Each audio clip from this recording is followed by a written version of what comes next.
Welcome to the Mischief. I'm Valen, and this is L. Ender's Cataclysm. Today I'm going to be taking you through just about everything that I can think of in order to try and help you accomplish conquering this mod.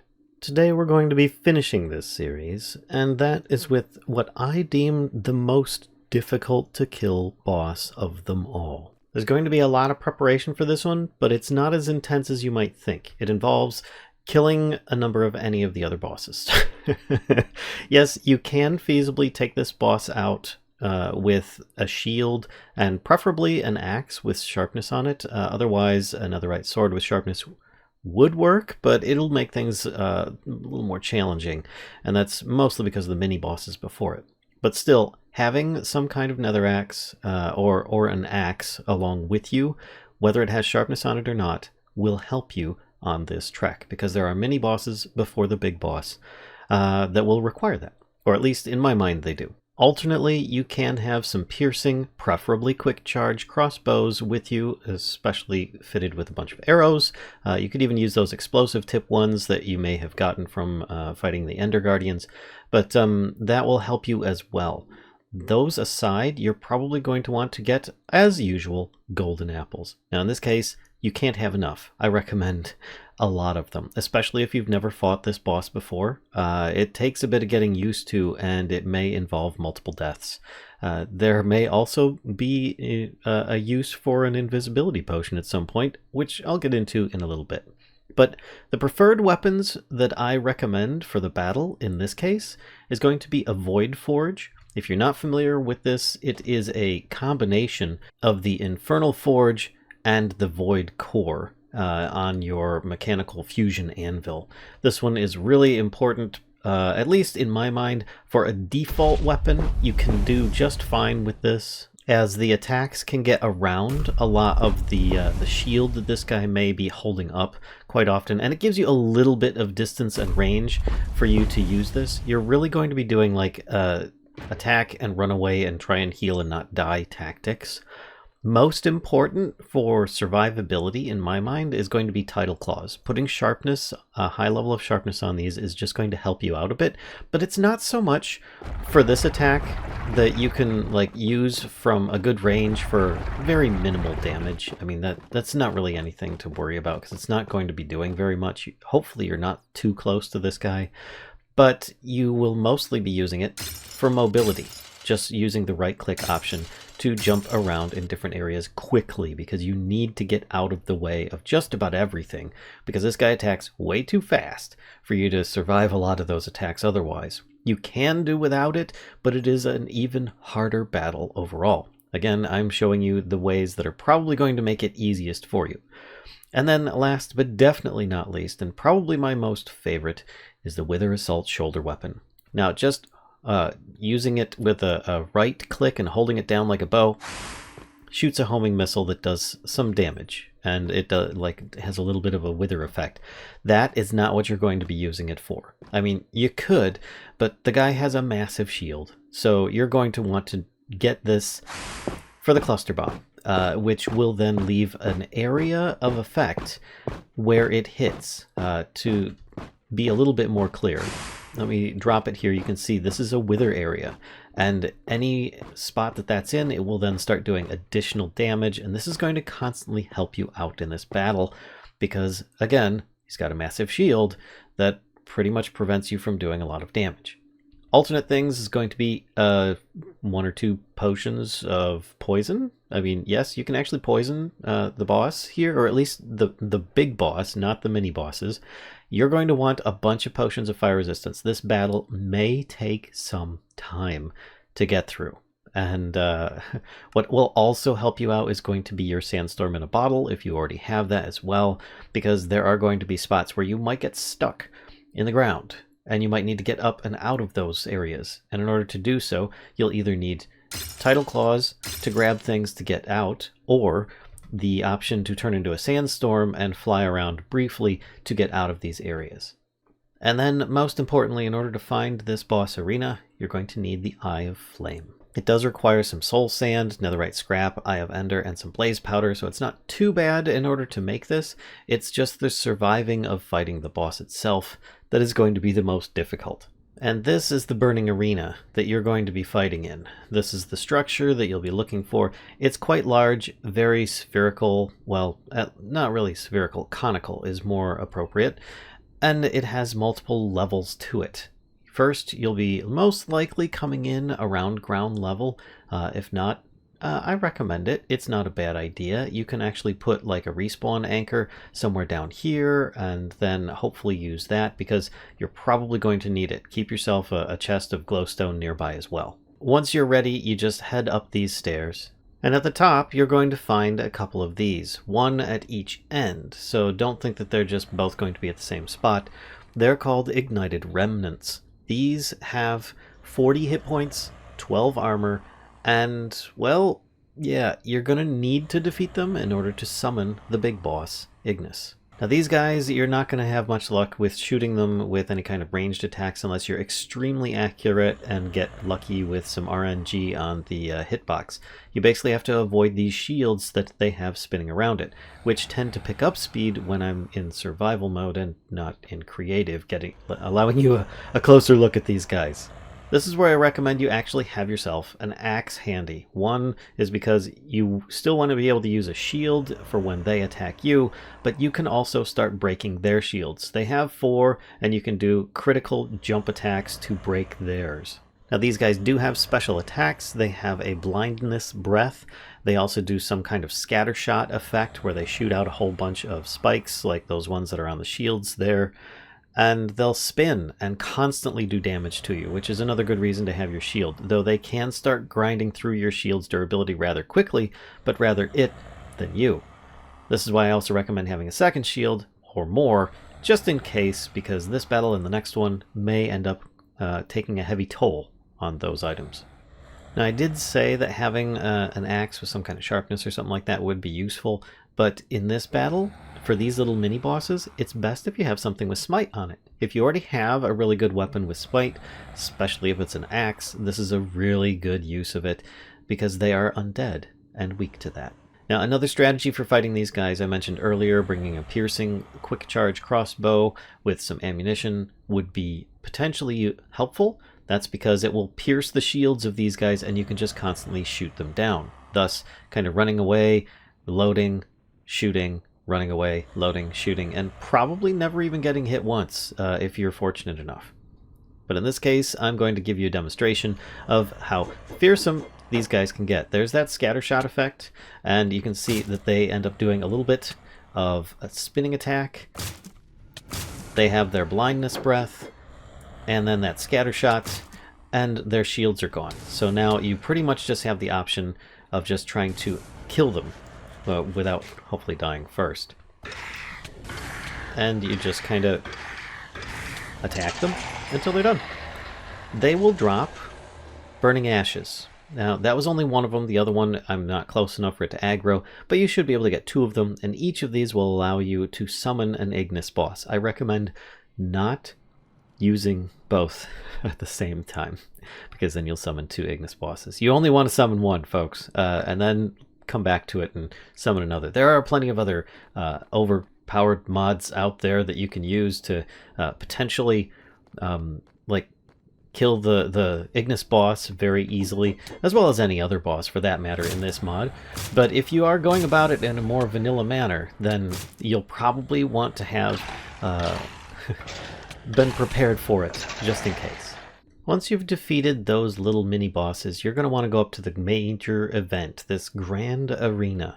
First, you should be made aware that if you really need to or want some, underneath here is a chest and a bunch of gold. You can mine this out and get some of this, the loot underneath, which can be very useful if you don't already have maximum armor. Yes, you need to have everything as maxed out as possible in my mind. Having mending is not going to hurt, but in this battle, obviously you're not going to be getting XP in the middle of it. There are no small mobs being spawned in the middle. But Protection 4, if you have the Monstrous Helm, that is highly recommended to have, especially because it will help you out if your health gets a bit low. Now just to give you an idea, this is a bird's eye view of the arena from straight above. And this is a view of the arena after the boss has been started, or the boss fight has been started. The ground will crack in the area where you see the glowstone. That will actually be deep crevices of lava. This is going to cause you no end of difficulty. You're going to need ways of getting out of this lava, or else this boss is just going to trounce you immediately. Coming back to this arena and bringing up this view, you can now see that there's going to be some problems. You're going to constantly need to be on the move. Probably with Title Claws if you've defeated that boss. If not, it's going to be very challenging in order to just try and get around anywhere. Most of these edges around here, except where the entrances are, will have a line of lava along it as well. So it's not going to be very easy to maneuver. What I'm actually recommending, if you don't mind doing it, is dying first after you activate this. Then coming back naked with an invisibility potion, filling in all the crevices, and then refighting the boss. It makes it a lot easier. But the boss shouldn't attack you while you're naked and invisible. You still can place blocks with no problem, just don't attack it or put on any kind of armor or anything that will make you visible, like, etc. That being said, I'm taking my burning ashes that I got from the mini-boss Ignited Remnants. I'm going to click it here on the altar of fire. This will summon the Ignis boss.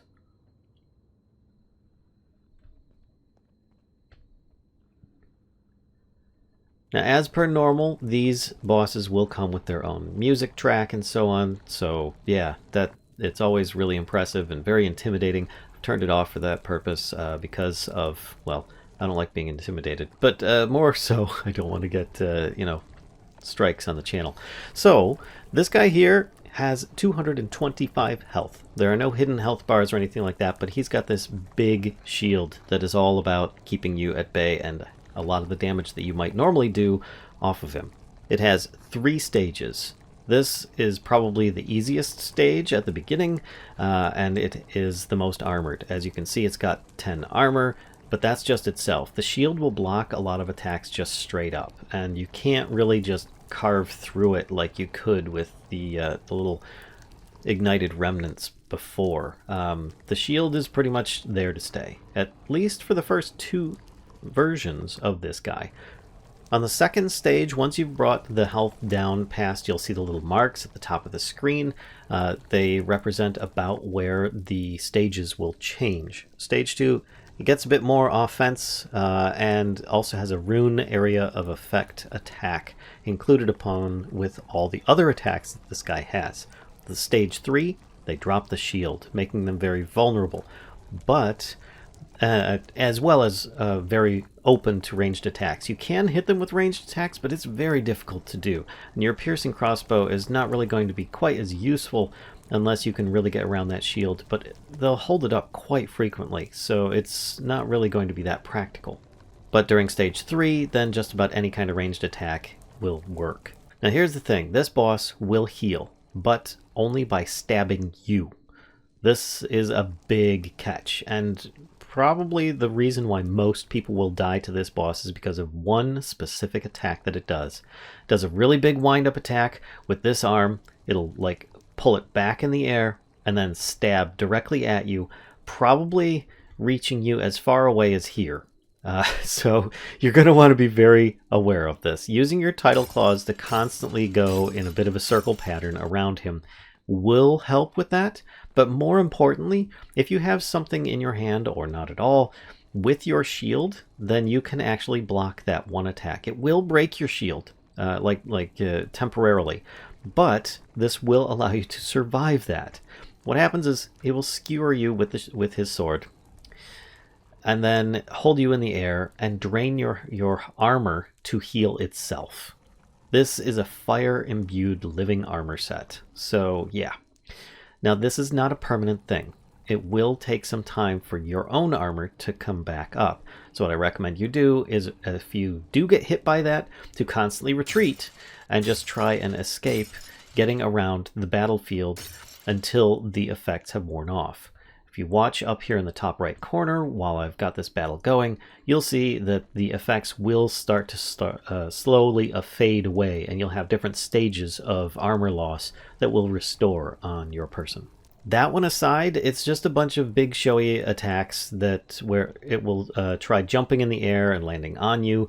It will then also do like sword stab into the ground. It will do a ground pound, all of which you've seen before on previous ones where they do damage to you, maybe even push you around a bit in the process. This can be very detrimental if you've got large open cracks in the floor. If you do fall into one, I recommend you kind of try aiming for one of these locations here to just try and get yourself out. It's one of the easier areas to see, because if you fall into one of these crevices and you aim for something that isn't a doorway, if you're using tidal claws, then you may end up pulling yourself out and landing in the lava pit that then forms around the edge of this, that is not at the entrances. So that is something to think about there. But if you don't have those, you could always try just mining your way out with a Void Forge. It's always good to have one with you anyway. It's a good default weapon. And if you do get stabbed, you can always fight back. You can damage them at the same time. And it's something that I have often done in return. It's like, well, if I'm going to get hit, I might as well, do a big hit back in return. Now, of course, this guy being a fiery piece of armor is immune to all fire attacks. So having any kind of fire attacks on your weaponry is going to be useless. They will also shoot fireballs at you, some of which are orange, other ones might be purple. Purple ones can actually be deflected back at them. And you might think, oh, well, this is the strategy I need to do, is hit these purple fireballs back at them, and it does massive buco damage. No, it does the most minimal of minimal damage there is. And quite often, while that purple fireball is coming at you, so is this boss, because it's often the last fireball. So I don't recommend bouncing those back at all. I mean, you can if you absolutely need to, or it's convenient for you to do so, but that's so rare.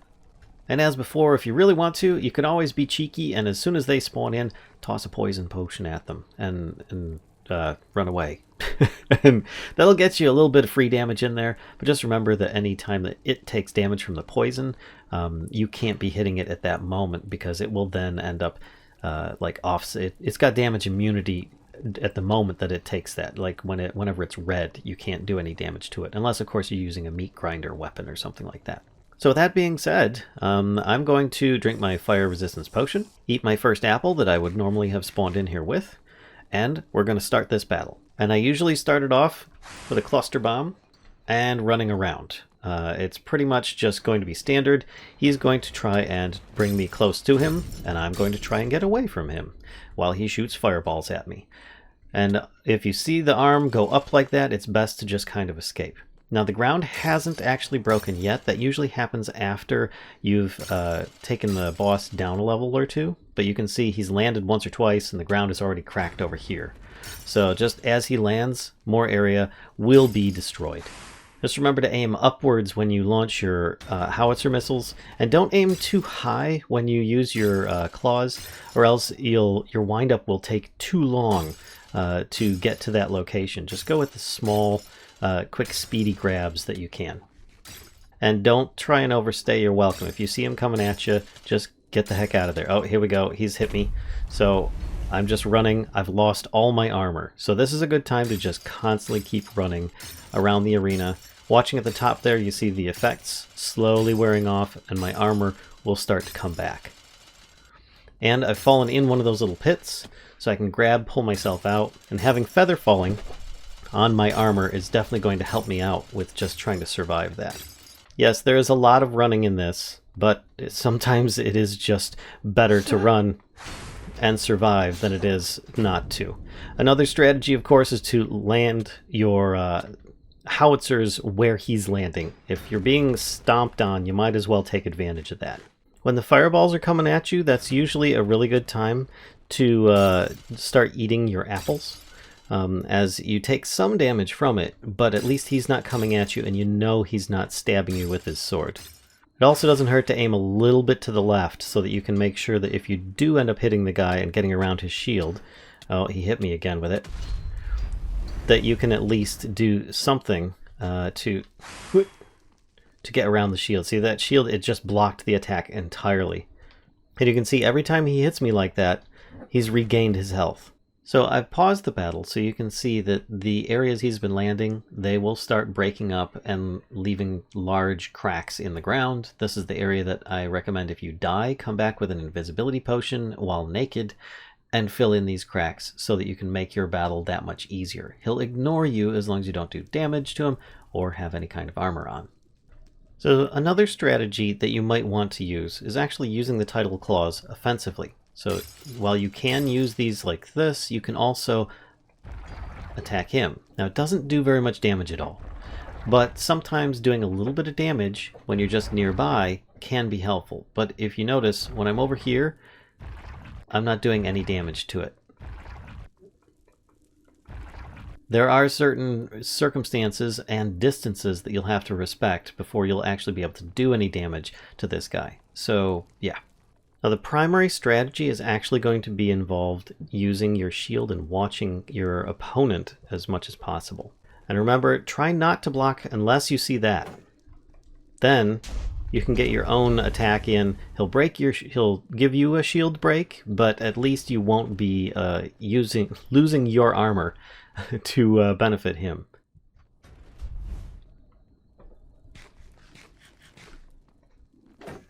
Like that. And then you just need to try and escape. Of course, your claws can very much help you with that. Just be aware, he's going to then just follow you.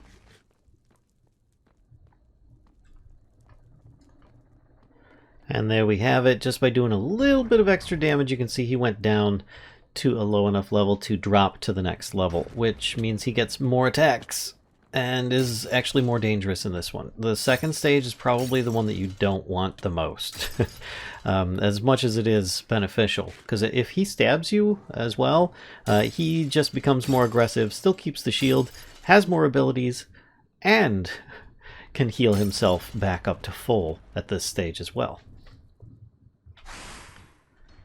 Just keep up with your previous strategies of trying to avoid falling into pits, doing damage as often as possible, avoiding his attacks where you can, and trying to do damage if at all possible.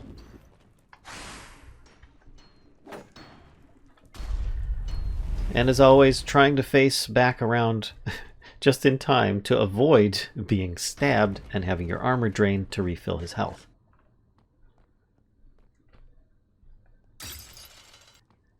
And there we have it. He loses his shield, which makes him prone to attacks from range. So you can do all manner of different ranged attacks at this point, but he also picks up the frequency with which he attacks you. So it's going to be a catch-22 on this one. And this is his special attack that you really want to avoid. It will consist of setting up a huge area of fire. And yeah, you don't want to be caught in that. It will do massive amounts of damage.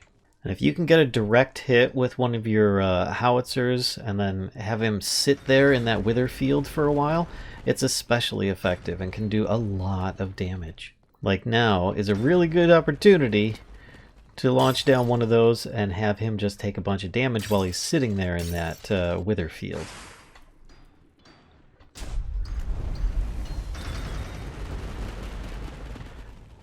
And there we go. Sometimes you just need a good combo of some damage, and you'll have completed the mission. Your reward in this case is going to be 3 Ignitium ingots. I haven't been able to get more from that, but it is really nice. In this case, I also got myself a music disc. That's always a possibility for just about any of these bosses, of getting a music disc as an additional drop for their battle music. And with that done, you get access to a whole bunch of Ignitium gear that you can wear as well as, well, attack with. If you decide to go for this Ignitium boss before the last one, as I was recommending or suggesting, then you will have access to a ton of stuff that will make you extremely powerful. To give you an example, the Monstrous Helm gives you 3 armor, 3 toughness, and 1 knockback resistance. This gives you 5, 4, and 1.5. The rest of the armor is incredibly powerful as well, so let's switch this out, thus giving you a ton of armor and armor toughness. This can then make the rest of the bosses, if you decide to go for them after fighting this guy, a lot easier to face. It also gives you some special abilities The Ignitium chestplate can be combined with an elytra, thus making it a much prettier effect. As you can see here, with a little bit of an elytra action on there, it's also kind of like themed in the same way. The Ignitium boots give you Lava Walker, allowing you to just kind of run across lava as before. And you can see with the helmet that vision that you now have, so you can actually see through the lava as if it were just kind of like a nice translucent water. And last but not least, the flame reflex on your leggings will ignite enemies that attack you. Well, let's not forget, you also come with a shield that you could potentially make. Each of these will require Ignitium, and you'll probably have to face the boss multiple times, so good luck with that. Just make sure to use some Burning Ashes on that altar, and you can always fight another one. But the Bulwark of Flame, if you, well, as it says here, release while sneaking to charge forward and damage entities in front. If the target hits a wall, it will receive extra damage and be temporarily stunned. I can sneak, hold this, and charge forward. Now, if I'm actually aiming at an enemy when I do that, and it's not on a cooldown, I can then hit an enemy and knock them asunder. On top of that, it can be combined in the Mechanical Fusion Anvil with the Gauntlet of Guard to make the Gauntlet of Bulwark, which can also be pretty useful as well. That one there, of course, it is a fist type weapon, and if you hold right click, you will then start giving the Burning Brand effect on enemies where you had it before, kind of giving them an armor reduction, but also you'll charge forward when you release it and doing similar stuff as before.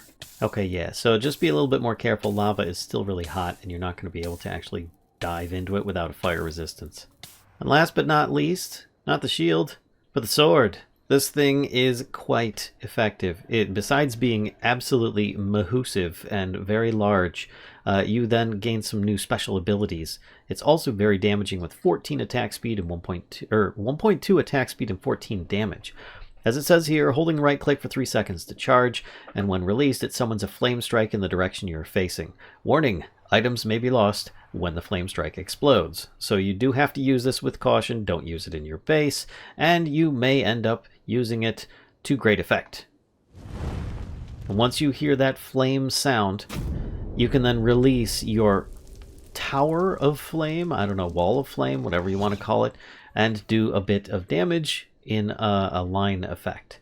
There is quite a cooldown on it when compared to some of the other weapons, but it is really fun to use something like this nonetheless. Just be aware that it only works on land. It won't work on liquids.